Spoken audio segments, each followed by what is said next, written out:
अस्सलाम वालेकुम दोस्तों, मैं उम्मीद करती हूँ आप लोग दुनिया के किसी भी खित्ते में इस चैनल को देख रहे हो, इंशाल्लाह खैरियत से होंगे। आप लोगों की आरा का भी बहुत शुक्रिया, और अगर भी लोग पसंद आए तो उसे लाइक भी ज़रूर कर दीजिएगा। आप लोग ख़बरों में ये सुन ही चुके होंगे कि जो पाकिस्तान तहरीक इंसाफ है, इसमें अब तक जो तोड़ फोड़ होती रही है और जितना इसमें ब्लॉक बनाए गए हैं, यानी इस्तेहकाम पार्टी इसी से निकली थी, और जो वहाँ के खटक साहब हैं इसके खैबर पख्तूनख्वा के, उनकी भी पार्टी बनवा दी गई थी। लेकिन इस सब से अभी हुक्मरानों का दिल नहीं भरा, और यूँ लगता है कि इस सब से भी जो तहरीक इंसाफ की मकबूलियत है उसमें कोई फ़र्क नहीं पड़ा। लिहाजा अब एक नए हमले की तैयारी हो रही है, और उस हमले की जो तफसीलात जारी की गई हैं, जो बयानिया जारी किया गया है, वो ये है, सुनिए। पीटीआई के फॉरवर्ड ब्लॉक पे बड़ी तेजी से काम हो रहा है। जो हमारे पास इंफॉर्मेशन है उसके मुताबिक फॉरवर्ड ब्लॉक में 12 लोग हो सकते हैं इब्तदाई लेवल पे, और इसको रियाज फतेहाना साहब हेड कर सकते हैं, और उनका नाम सामने आ रहा है कि रियाज फतेहाना उस फॉरवर्ड ब्लॉक को हेड करेंगे। अच्छा, फिर सोर्सेज ये भी कह रहे हैं कि 36 ऐसे लोग हैं जिन्होंने एफिडेविट दिया था एस्टैब्लिशमेंट को इलेक्शन में जाने से पहले कि हमारी एलिजेंस आपके साथ है, और जब भी आपको हमारी ज़रूरत होगी तो हम आपके साथ ही खड़े होंगे, असेंबली में, अदरवाइज कानून साजी में, कहीं पर भी, लेकिन आप हमें इलेक्शन लड़ने दें और हमें इलेक्शन जीतने दें। और ये भी कहा जा रहा है कि इसलिए भी वो इलेक्शन जीते हैं। तो ये 30 से 36 का फिगर दिया जा रहा है जी, कि ये इतने लोगों ने एफिडेविट दिया था। बहरहाल जो फॉरवर्ड ब्लॉक के हवाले से वो अभी तक 12 का फिगर डिस्कस हो रहा है। बहरहाल इस्लामाबाद में मेरे जराए तो ये कह रहे हैं कि ईद के फौरन बाद ये फॉरवर्ड ब्लॉक बन रहा है। गोया पीटीआई के अंदर अब एक फॉरवर्ड ब्लॉक बनेगा ईद के बाद। ये जो मौसूफ हैं ये एक सहाफ़ी हैं, लेकिन ज़ाहिर है इनकी कोई मजबूरी होगी, जो इस वक्त जमहूरियत के इस अहम तारीख़ी मोड़ पर भी गैर जमहूरी क़ुव्वतों के साथ खड़े हैं। अब आप ये सोचिए कि ये किस कदर झूठ है। अगर ये बात सच होती तो फिर 26वीं तरमीम के वक्त ये जो उम्मीदवार थे जिन्होंने वादा किया था, और इस वादे पर वो फिर कामयाब उनको करवाया गया कि वो वफ़ादार रहेंगे, तो फिर 26वीं तरमीम के वक्त उन्होंने वफ़ादारी क्यों नहीं निभाई?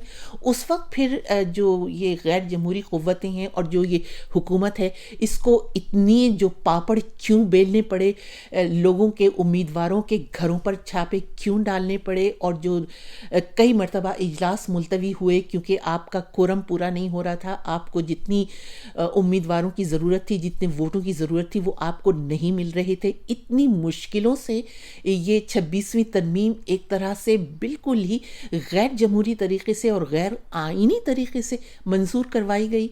तो पहला झूठ तो इस बयान में यहीं पर नज़र आता है। कितना गंदा नफ्सियाती खेल खेला जा रहा है। अब जो इस वक्त जो मेंबर पार्लियामेंट हैं, मेंबर अरकान असम्बली हैं, हर उम्मीदवार की तरफ, हर मेंबर की तरफ एक तरह से शक की निगाह से देखा जाएगा। तो इस तरह पहले तो आप उन अरकान पार्लिमान को डिस्क्रेडिट करवाएंगे आवाम की नज़रों में भी, और ख़ुद जो तहरीक इंसाफ की क़यादत है उनकी नज़रों में भी। और जब वो एक तरह से कमज़ोर पड़ जाएंगे तो फिर आप उन्हें ख़रीदने की कोशिश करेंगे, फिर ख़जानों के मुंह खोल दिए जाएंगे। जिन लोगों के साथ ये खेल होता रहा है, ख़ुद उन्हीं की ज़बानी अचकज़ई साहब से सुनिए। एक नहीं, दो नहीं, तीन नहीं, चार नहीं, दर्जनों लोगों को 70 करोड़, 80 करोड़, 90 करोड़ रुपए कहां से? From where this money comes? ये खजाना किसके पास है? और फिर आपने जो फलसफा बना दिया है, जो बिकता है उसे डिक्लेयर कर दिया अपने वफादार, जो पैसे लेता है, जमीर बेचता है, दूसरों को खरीदता है, दूसरों को वो करते हैं, उसको आप वफादार डिक्लेयर कर रहे हैं। और जो जमीर नहीं बेचता, गरीब आदमी, उसको आप फिरते हैं, जेल में डालते हैं।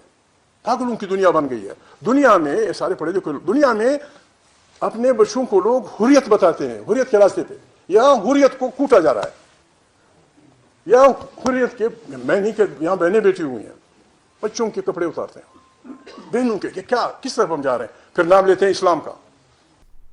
महमूद खान अचकज़ई। अच्छा, ख़रीदारों के लिए तो यकीनन ऐसे उम्मीदवार गद्दार होंगे जो बिकने के लिए तैयार नहीं हैं, लेकिन बाज़मीरों के लिए वो खरा और सच्चा एक मेयार होंगे। جمہوریت کا، دیانتداری کا، اچھی سیاست کا اور عوام سے وفاداری کا۔